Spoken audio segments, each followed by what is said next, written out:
Okay, are we ready? Yes. Asanteni sana. We want to thank you all for coming, especially the fourth estate. This is a very serious moment in our country's history.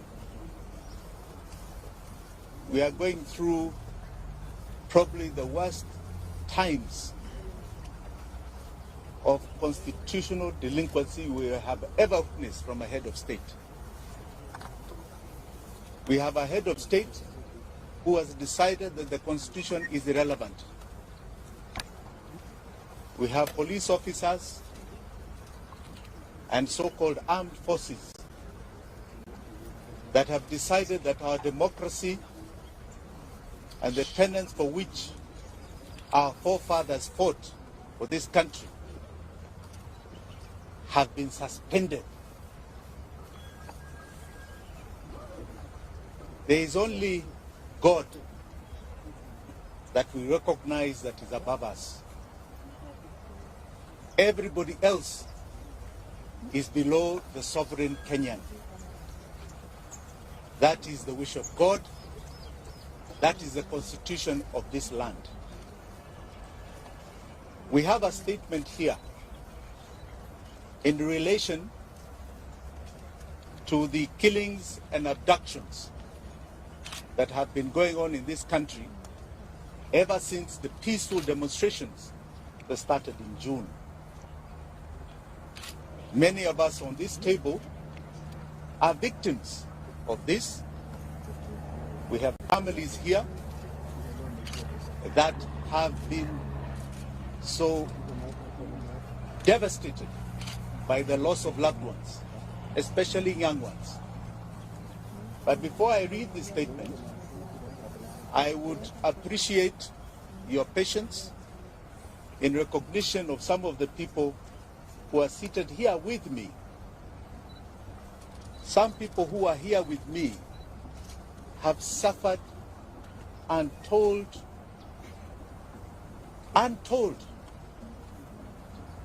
inhuman treatment, all in the name of exercising our democracy as enshrined in our constitution. So before I say much, I think Felix, you can ask people to stand up, or we just start from the end there, right? Introduce yourselves, please stand up, introduce yourself. Hello everyone, my name is Adrian Koch.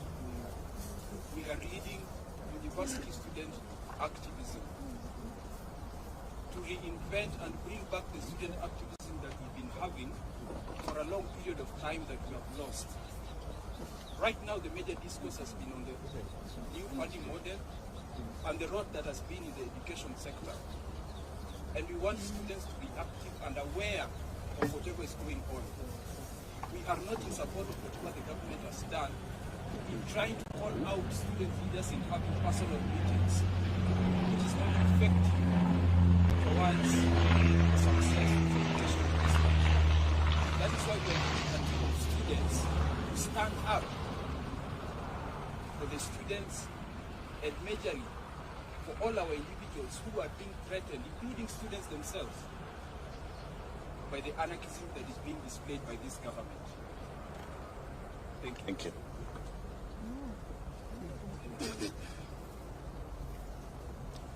So hello everyone.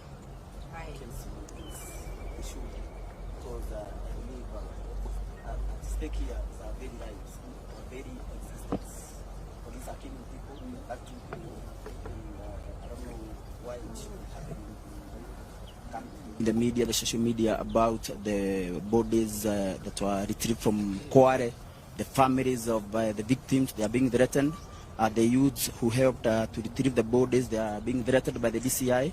I think this is uncalled for, and this is what we should stop. I don't know why people should lose their lives for someone to cling to power, for someone to refuse to get out of power. I think people have spoken, the people of Kenya, we saw the protests. President Ruto in power because this man came into power through lies, lying to the people of Kenya, and this is what we are dealing with. We are dealing with an evil system that people who will stop at nothing to continue killing into power. This is a problem that we must deal with squarely and know how to get out of this mess. Thank you so much for now. Kimani is a one-man army. Yes. Kamau, sorry. Endelea, Kamau. Thank you.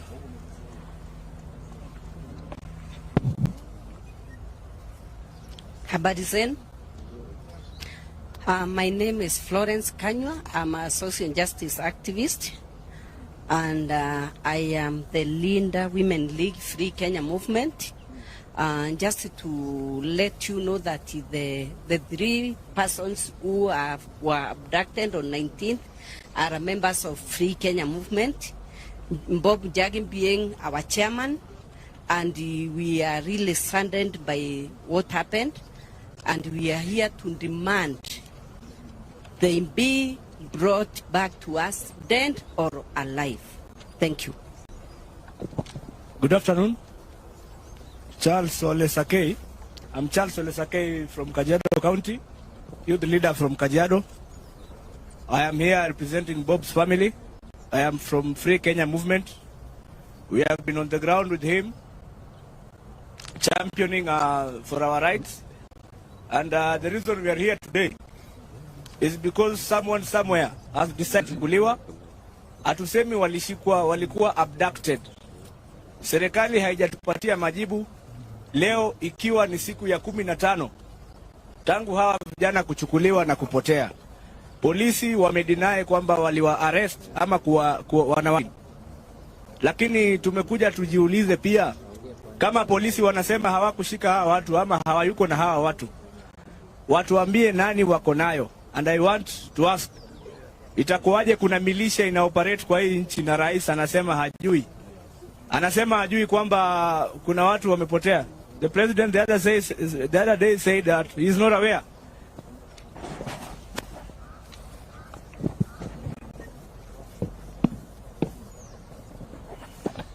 We'll come back to the introductions. Ladies and gentlemen, as I said, we are at a very sad stage in the country's history. I'm going to read this statement and know that it has been compiled by all of us because we want to send a message directly to William Samoei Ruto. Directly to him. Crooked Ruto is responsible for the illegal abductions and killings. Today, we stand in solidarity and empathy with all the families here and those who did not make it to come for their sons and daughters who have been abducted and have disappeared. It is devastating for a family and friends when a loved one disappears. Yet this is a harsh reality facing Kenya today.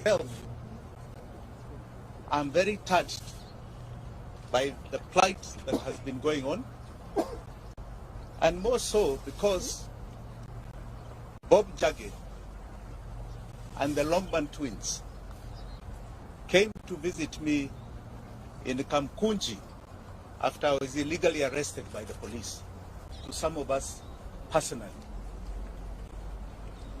Your pain is my pain. We are sounding the alarm. We are on the edge of an abyss and moving speedily in the wrong direction.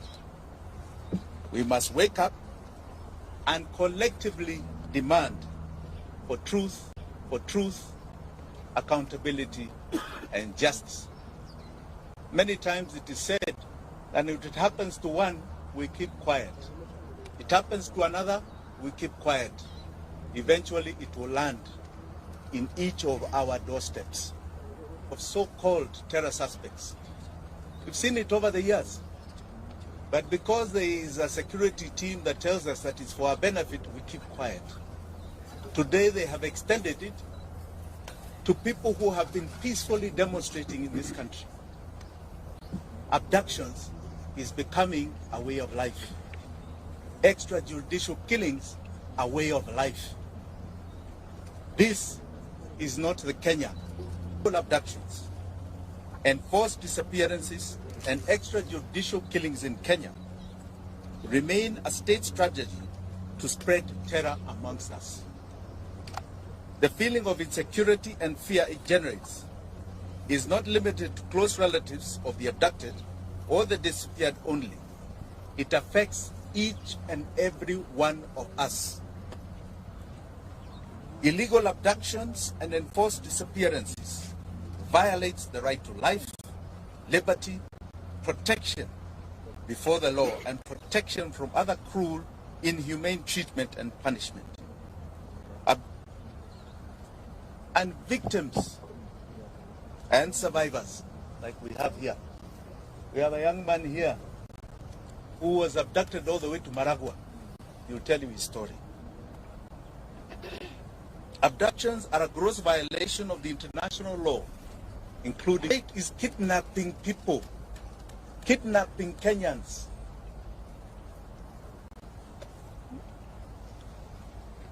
They are a crime against humanity. Family and friends of people who have been abducted and disappeared experience slow mental anguish, not knowing whether their son or daughter, mother or father are still alive, not knowing whether he or she is being held or how they are being treated. Searching for the truth put whole families in great danger. There are some families we wanted to visit. I myself directly, with my deputy Willian Otieno, and I can tell you those families are afraid. They want to meet us in private because they are afraid that the attention we may cause will victimize them.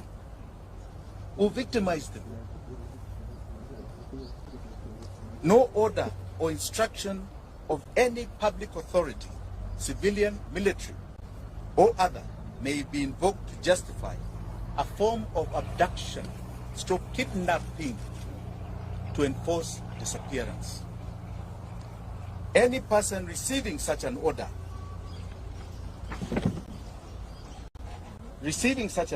or instruction shall have the right and duty to not obey it. Article 26 of the Constitution of Kenya guarantees every Kenyan the right to life, specifically stating a person shall not be deprived of life intentionally. Article 28 and 29 of the Constitution provides the human dignity, freedom, and security of the persons, which includes and not be subjected to torture or treated or punished in a cruel and inhumane manner. The Inspector General of the National Police Service, under Article 245 of the Constitution, must exercise independent command of the police. We have seen what is going on. You have an IG who stands up and says you can demonstrate. It's in the Constitution. 2 days later, he's chasing everybody from the streets and his officers are shooting. Who is giving him those orders? The IG is constitutionally required to ensure the police operate with the highest standards of professionalism and comply with constitutional standards of human rights and fundamental freedoms while performing their work. In exercise of the command of the police, the IG has the constitutional responsibility to ensure that the officers commit to protect the right of life of all Kenyans by adhering to the Constitution. President William Ruto took oath and swore that he will truly and diligently serve the people of the Republic and the Republic of Kenya. He will diligently discharge his duties and perform functions in the office of the President while doing justice to all in accordance with the Constitution and the laws of Kenya without fear, favor, affection, or ill will.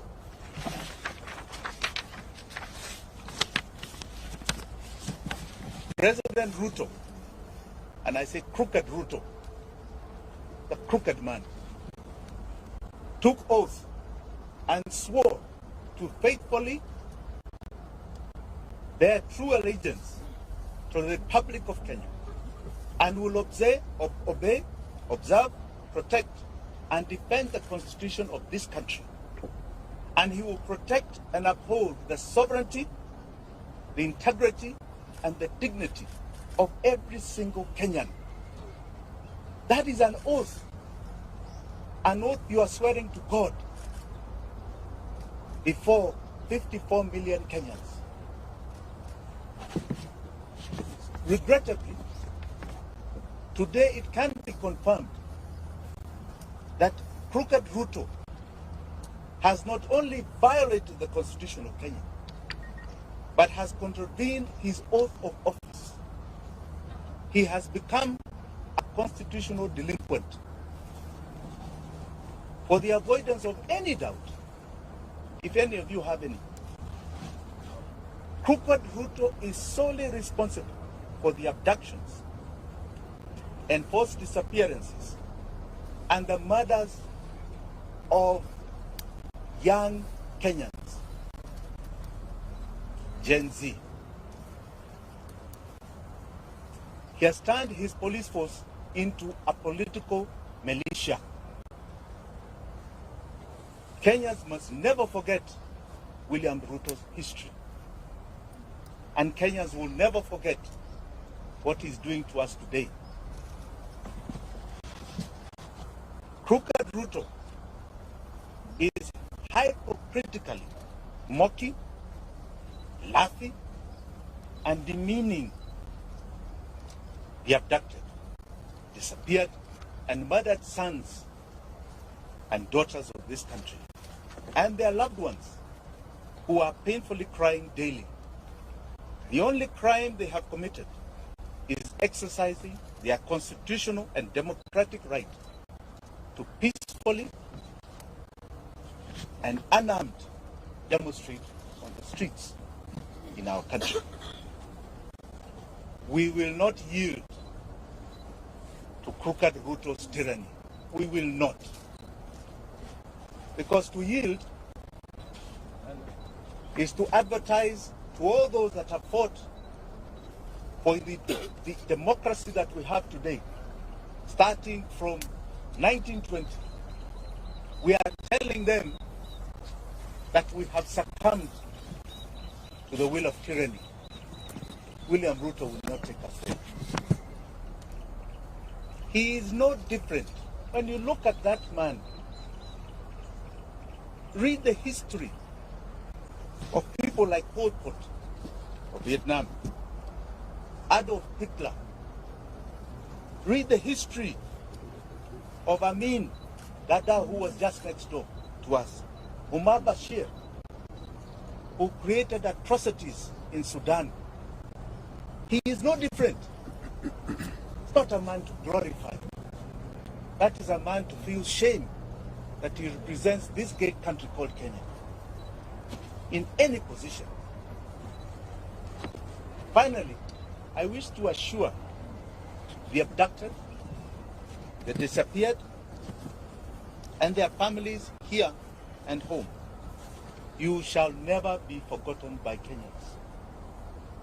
Ruto may forget, may ignore, but we will never forget.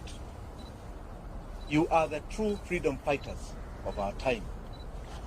You are the heroes and heroines of this country. Forgetting you is rejecting our own identity. Forgetting you is to renounce the meaning of our life. Forgetting you means that we do not even love our own families. We will keep the memory of our abducted, our disappeared, our murdered.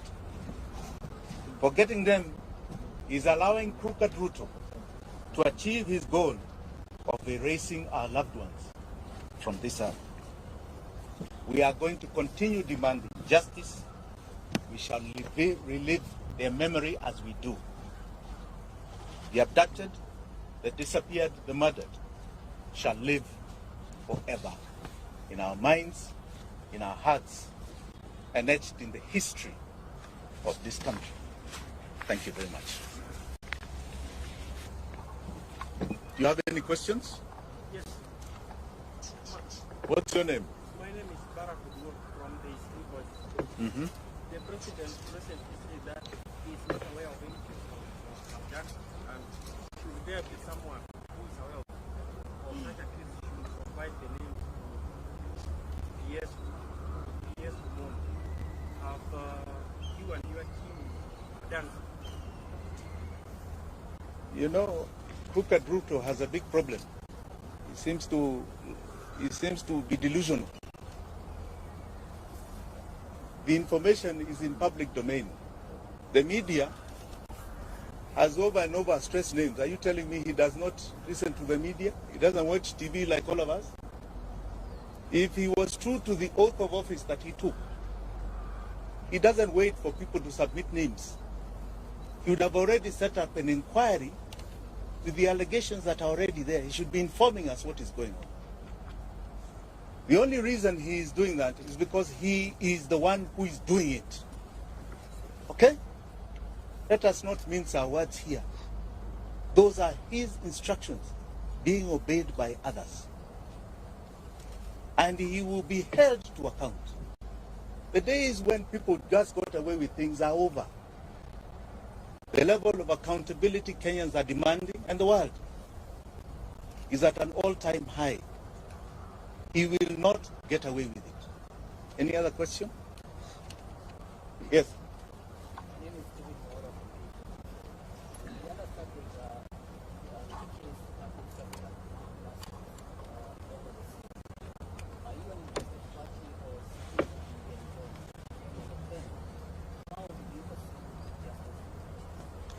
You know, justice for the victims is historical to us. When we had ICC, that was an attempt to deal with justice for the victims. We had 1,400 people who died, 2007, 2008. Today, we are talking, we don't even know the exact number. We have bodies in the mortuary, unclaimed, unidentified. We have bodies being found in rivers and swamps and dump sites. We don't know how many. We can only estimate there may be a few hundred. I think we must start looking for justice elsewhere. We are going to make sure they are accountable in this country. One of the greatest cases that has happened, and I like you to all follow this case, is the case of justice for Baby Pendo. Baby Pendo was murdered by police in 2017. And that case is coming up October the 3rd in our High Court here in Nairobi. That case is taking to court what you call the commanders of that case. The OCS, the OCPD, regional commander, people who actually committed the murder, and holding them personally liable, criminally liable for the death of Baby Pendo. One case at a time is going to achieve things you have never imagined. We've been very supportive of that case. It has taken 5 years. We are now almost at a critical point. So I want to warn all these commanders who are taking instructions. Watch the Baby Pendo case. It is coming to you. Each and every one of you. Whether you're the IG, whether you're the DCI, whether you're NIS, whether you're an OCPD, it is coming to each and every one of you. And you will face justice for the victims. Yes? My name is Daniel Sare. Do you think the courts are doing justice to those people that have had the cases, their cases taken to court? So far, I have no major complaints to the court system. I don't. I think they're doing a very good job. Today we got an order. I think the IG is supposed to appear this afternoon. Yes. Well, I think we're quite happy with what is going on in our courts. Yes. My name is Sophia from KenyaCast. Yes, Sophia. To clarify, have you? I know you have. I just want to hear from you. Have you actually reported, the missing people, and what has been the reaction from the, the DCI and the guys that you reported the cases?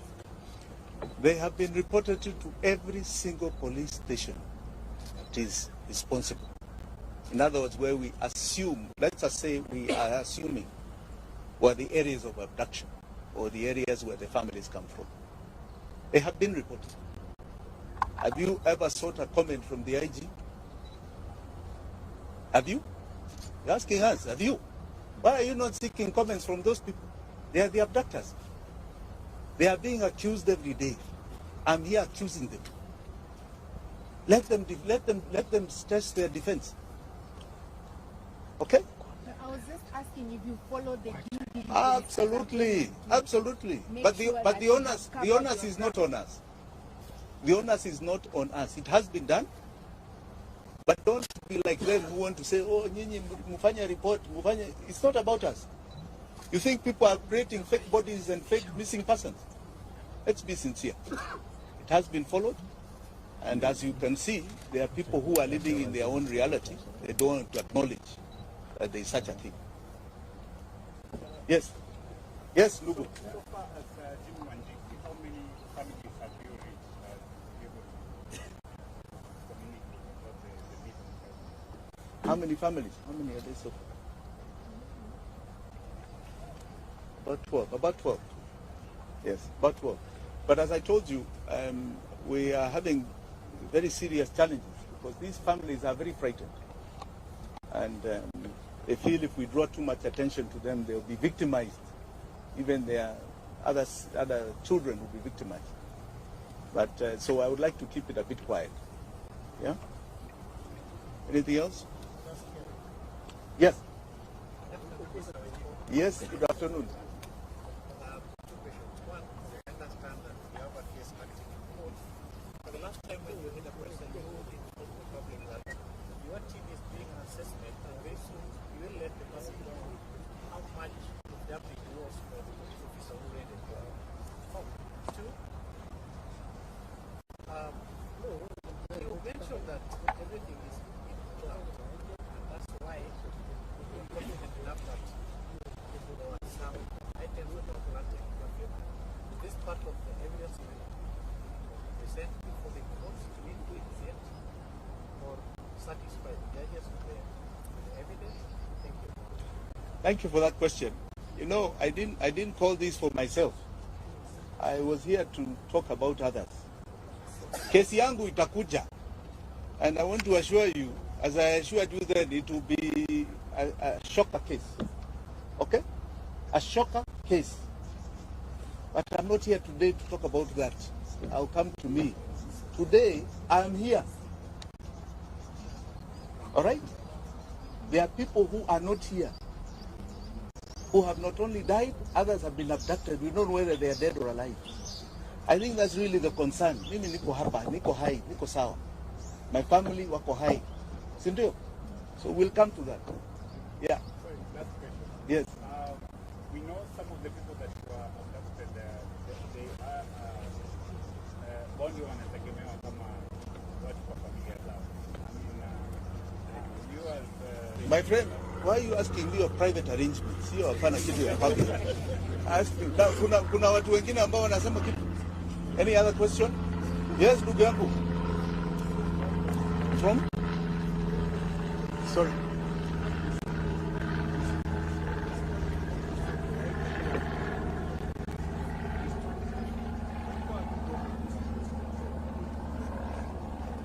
You know, I don't think it's about resignation alone. These are people who should be criminals before a court. They have completely decided the law is irrelevant. And whether they resign today and you put others tomorrow, it makes no difference. The key thing is that they need to be seen in a court of law answering for the injustice that they are committing. That attempt at stopping continual abuse of the law by the police. We need to see an IG in court. We need to see a DCI in court. We need to see OCPDs and OCSs in court.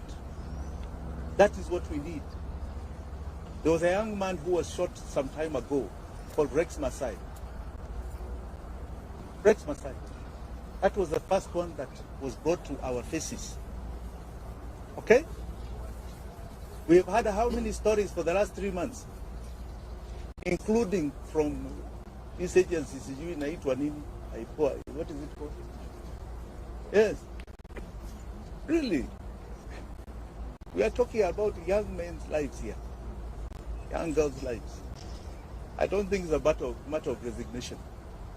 Yeah. Do you feel like justice is going to ever be done? Absolutely. And do you have hope for the Kenyan? Absolutely. In fact, most Kenyans feel very hopeful. Any of these criminals who are perpetuating injustice will see that court of law. One day, that I assure you, this is not going to continue happening in this country.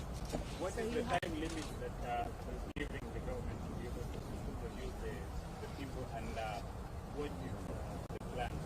Well, let us see how they answer today, because today's, this afternoon's case is critical.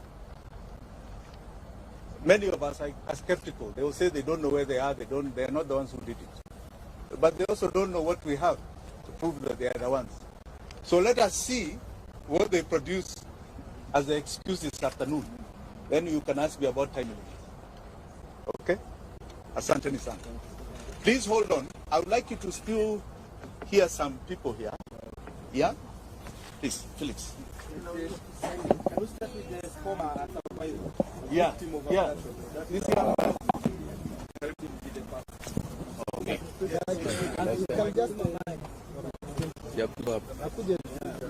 Exchange the Down with extrajudicial killings. Down. Down. Down. Viva.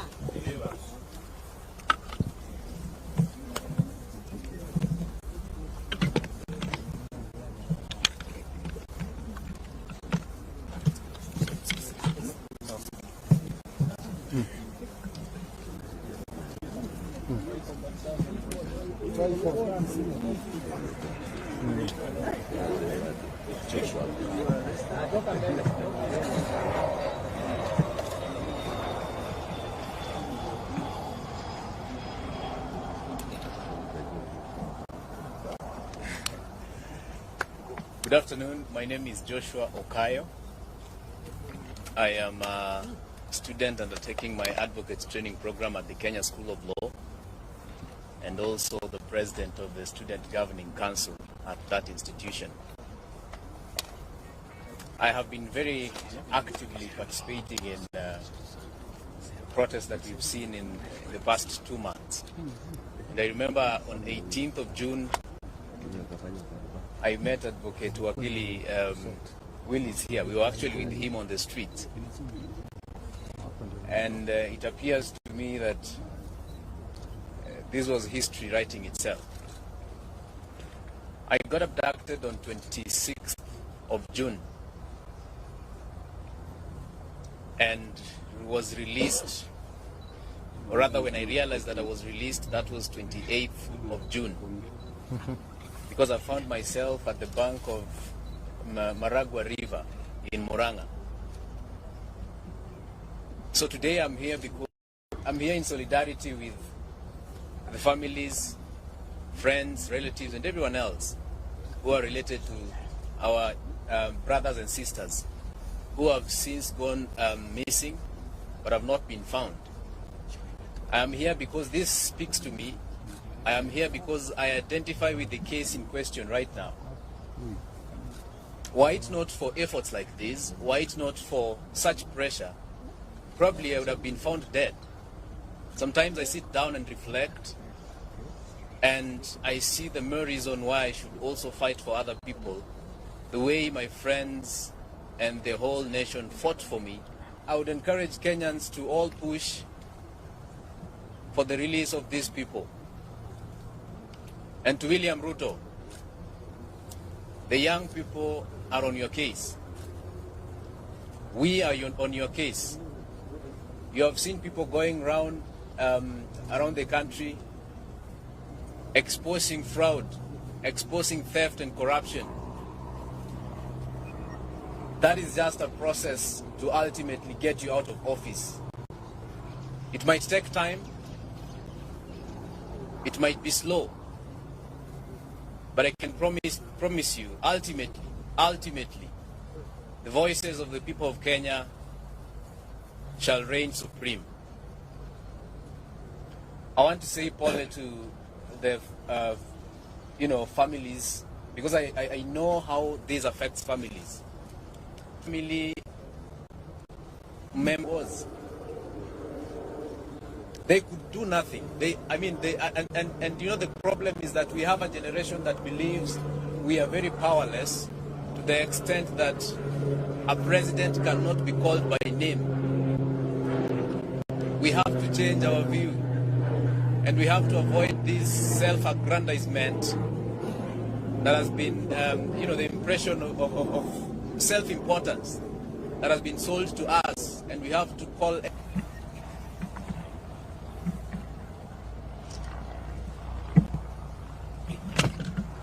Free Jamil, free Jamil, free Jamil, free Jamil, free Aslam Longton, free Aslam, free Bob Jage, free Bob Jage, free Bob Jage, free Bob Jage, free Jamil, free Jamil, free Aslam, free Aslam, free Aslam. Thank you very much. I'm Willian Sotieno, advocate of the High Court of Kenya. I'm involved in some of the litigations that are seeking to hold the police and William Ruto accountable for the forced disappearances and abductions of our young people. You all recall the story, for example, of the father of the alleged Equity Bank manager, who the state decided to take to live with lions and hyenas as part of torture, a forced disappearance, and the gentleman was held for over 3 weeks. Now, if we believe in the rule of law, and you think the person is a suspect who has committed an offense, our courts work every day. Why not take these suspects to court? Why not subject them to the due process of the law? Now, you've been told these issues of forced disappearance and abductions actually constitute crimes against humanity. And where we are going to seek for redress here in Kenya. And we are also going to invoke universal jurisdiction in count of achieving redress. So to those police commanders and even to William Ruto, rest assured that under the universal jurisdiction principle, we will hold you responsible and will try you for these criminal offenses. And that is not something we are going to do next year. We are going to do it this year. So don't be surprised when you start seeing charge sheets flying across the continent, across the globe, in which police commanders in Kenya and even William Ruto will be an accused person. Those fake charges they register in Kenya against innocent Kenyans who are exercising their rights under the Constitution, we are going to have genuine charges registered against them in their names, in Kenya and abroad. They must answer to these crimes against humanity that are being committed against our people. And there's an active team of lawyers who are doing this, and they are not relenting. We've collected enough evidence that has made the threshold for universal jurisdiction to be invoked. Thank you. I think one more word. I have one more word. One more word. William Ruto, I am coming for you. I'm coming for you in the political arena. I'm coming for you in the legal arena. And I'm coming for you with the Constitution of Kenya. I am coming for you. Know it today and every day that you pretend you are a president of this republic. Thank you very much.